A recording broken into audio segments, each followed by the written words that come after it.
अस्सलाम वालेकुम। कैसे हैं आप सब? उम्मीद करती हूँ सब ठीक ठाक होंगे। हम भी अल्लाह के फजल करम से बिल्कुल ठीक ठाक हैं। और अभी शाम का वक्त है और हमारे घर कुछ गेस्ट आए थे, तो उनके लिए चाय पे कुछ एहतमाम हो रहा है, तो वो मैं आपको दिखा रही हूँ। यहाँ पे हमने कीमा मकरोनी बनाई थी और साथ हमने chicken hot and sauce soup बनाया था। पकोड़े फ्राई हो रहे हैं, अंडे बॉयल हो रहे हैं। यहाँ ये रोल और समोसे रखे हुए हैं फ्रोज़न, इनको भी अभी फ्राई करेंगे और साथ चाय बनाएंगे। कुछ बिस्किट्स वगैरह हैं, तो बस उनको चाय वगैरह पिलाई। फिर उसके बाद काफ़ी देर गपशप लगती रही हमारी, बड़ा मज़ा आया हमें। फिर अभी वो जा रहे हैं। अल्लाह हाफिज़। अल्लाह हाफिज़ ईमान हम आते हैं। और यहाँ मैं कुछ अनबॉक्सिंग करने लगी हूँ। ये मुझे कुछ आया कुवैत से मेरे लिए, और ये मेरे हस्बैंड ने भेजा है। और ये तकरीबन उन्होंने 2 साल पहले ख़रीद के रखी थी बेडशीट। उनकी भांजी की शादी थी तो उन्होंने उनसे मंगवाई थी, तो उन्होंने फिर साथ उनके लिए ली तो मेरे लिए भी ले ली थी। लेकिन फिर कोविड आ गया। वो 1 हफ़्ते के लिए गए थे कुवैत, लेकिन कोविड की वजह से वो वहीं पे रह गए और फिर बेडशीट आ ही नहीं सकी। तो उनकी शादी थी भांजी की, तो उसके लिए उनके लिए तो भेज दी थी, लेकिन मेरी वाली बेडशीट जो है वो वहीं पे पड़ी थी। तो अभी उन्होंने किसी के हाथ भिजवाई है, अभी भी वो ख़ुद नहीं आए।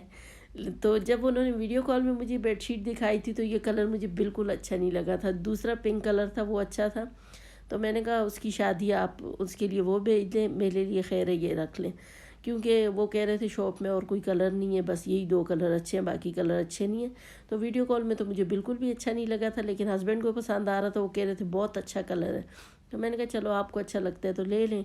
लेकिन अब जब आया, जब अनबॉक्स किया हमने, तो बहुत अच्छा लगा हमें। वीडियो में अभी भी इतना अच्छा नहीं लग रहा, लेकिन रियल में ये बहुत अच्छा है कलर। तो पहले तो मैंने मशरक़ी माओं की तरह सोच लिया था कि ये बेडशीट मैं अपनी बेटियों के लिए रख लूँगी, कि किसी बेटी को जहेज़ में काम आ जाएगी। लेकिन अब जब बेडशीट आई तो मुझे इतनी अच्छी लग गई कि अब मेरी नीयत ख़राब हो गई। तो इसलिए मैंने सोच लिया ये मैं ख़ुद ही यूज़ करूँगी। और हस्बैंड वैसे भी कह रहे थे कि वो तीनों के लिए भेज देंगे, तो अब मैंने उनसे कह दिया, मैंने कहा ठीक है आप 3 और भेज दें। और यहाँ ये कुछ धागे हैं, ये जाल बुनने के काम आते हैं। जैसे जाल में छेद हो जाते हैं तो इससे बुने जाते हैं। मेरे नंदोइयाँ गांव में होते हैं, उनको शिकार का बहुत शौक़ है, तो वो मछली का शिकार भी करते हैं। तो उनके लिए ये अक्सर मेरे हस्बैंड भेजते रहते हैं। तो बाकी ये शहद था, 5 kg ये शहद है, और ये भी उन्होंने वहाँ से भेजा है। तो अभी ये जो है वक्तन फ़वक्तन कुछ ना कुछ लेते रहते हैं। फिर वो अभी ख़ुद तो नहीं आ रहे, लॉकडाउन की वजह से रुक गए थे, तो अभी फिर फ़िलहाल वो आ ही नहीं रहे। क्योंकि वो डायलिसिस पेशेंट हैं, तो उनको होता है कि अगर क्वारंटीन होना पड़ा या फिर उनकी अभी उधर डायलिसिस की रूटीन बनी हुई है, तो यहाँ आ गए तो वहाँ उनका सारा शेड्यूल ख़राब हो जाएगा। फिर दोबारा जाएं तो वो फिर उनको डायलिसिस करें ना करें। पहले यहाँ पे उनका शेड्यूल बना हुआ था, तो वो 1 हफ़्ते के लिए जाते थे, फिर आ जाते थे, फिर 5-6 माह बाद चले जाते थे। लेकिन जब से कोविड आया तो 2 साल हो गए वो वहीं पे हैं, तो उस वजह से उनकी यहाँ जो शेड्यूल था वो ख़त्म हो गया हॉस्पिटल में।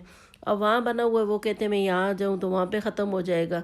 तो बस थोड़ा सा मसला है, जब तक ये हालात नॉर्मल नहीं हो जाते तो उनको आने जाने में थोड़ी प्रॉब्लम है। जो नॉर्मल लोग हैं वो तो आ जा सकते हैं, लेकिन उनके डायलिसिस की वजह से उनको मसला होता है, तो इसलिए वो अभी नहीं आ रहे। तो ये जो बेडशीट है ये 4 पीस होती है। इसमें एक बेड कवर होता है, 2 पिलो कवर होते हैं और एक ब्लैंकेट होता है। और यहाँ हो रही है रात के खाने की तैयारी, और खाने में आज बन रहा है जी निहारी बन रही है, जिसके लिए मैंने 1.5 kg बोंग का गोश्त लिया है, जिसको मैंने आधा कप ऑयल में डाल के उसको थोड़ा सा अदरक लहसुन डाल के पहले अच्छी तरह से उसकी भुनाई कर ली। और अब उसमें मैं डालूँगी ये स्पाइसेस, जिसमें ½ टी स्पून है सफ़ेद ज़ीरा पिसा हुआ, ½ टी स्पून उसमें गरम मसाला है, 1 टेबलस्पून उसमें नमक जाएगा, और 2 टेबलस्पून सूखा धनिया पिसा हुआ, 1 टीस्पून हल्दी, और 2 टेबलस्पून उसमें जाएंगी लाल मिर्चों का पाउडर, और 1 टेबलस्पून मैं इसमें डालूँगी मोटी कुटी हुई सौंफ, और 1 टीस्पून इसमें जाएगी जवेत्री, और 2 जो है साबित मोटी इलायची जाएंगी। ये मोटी इलायची जो होती है गरम मसाले में, ये मैंने डाल दी। और अभी मैं इसमें 1 टीस्पून के बराबर ये जवेत्री पिसी हुई डाल रही हूँ, और सौंठ इसमें जाएगी 1 टेबलस्पून भर के, क्योंकि ये पिसी हुई रेडीमेड जो सौंठ का पाउडर आता है वो मैं डाल रही हूँ, तो ये इतना ज़्यादा स्ट्रॉन्ग नहीं होता। आप अगर घर में सौंठ को पीस के पाउडर बना के डाल रहे हैं तो फिर थोड़ा सा कम डालें, क्योंकि उसका फ्लेवर बहुत ज़्यादा स्ट्रॉन्ग होता है। और यहाँ मैंने इसमें सौंफ भी डाल दी थी 1 टेबलस्पून। अभी इसमें मैं पानी डाल के कुकर को बंद कर दूंगी और तकरीबन 15 मिनट में मेरा गोश्त अच्छे से गल गया।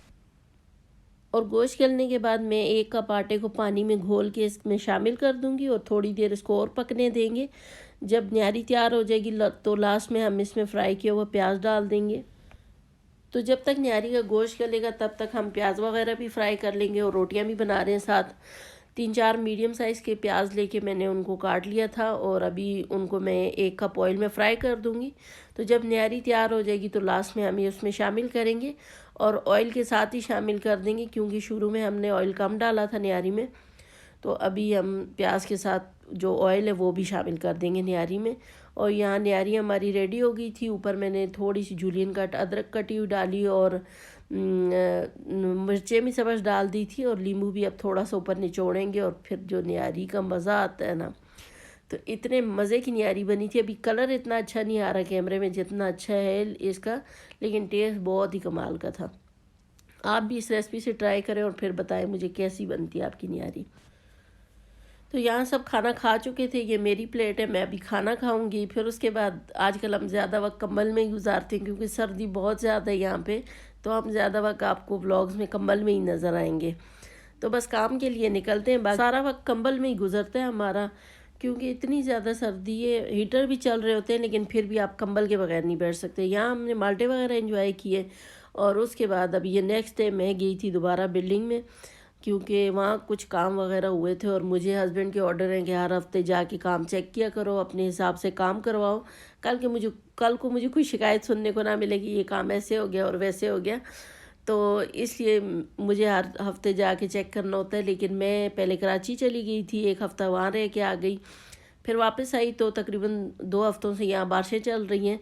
तो अभी थोड़ी सी धूप निकली है तो मैंने कहा जाके देखती हूँ। वो बार बार पूछ रहे थे मुझसे कि तुमने जाके चेक किया, काम देखा कैसा हो रहा है। तो आज मैं आई थी अपने बेटे के साथ यहाँ पे।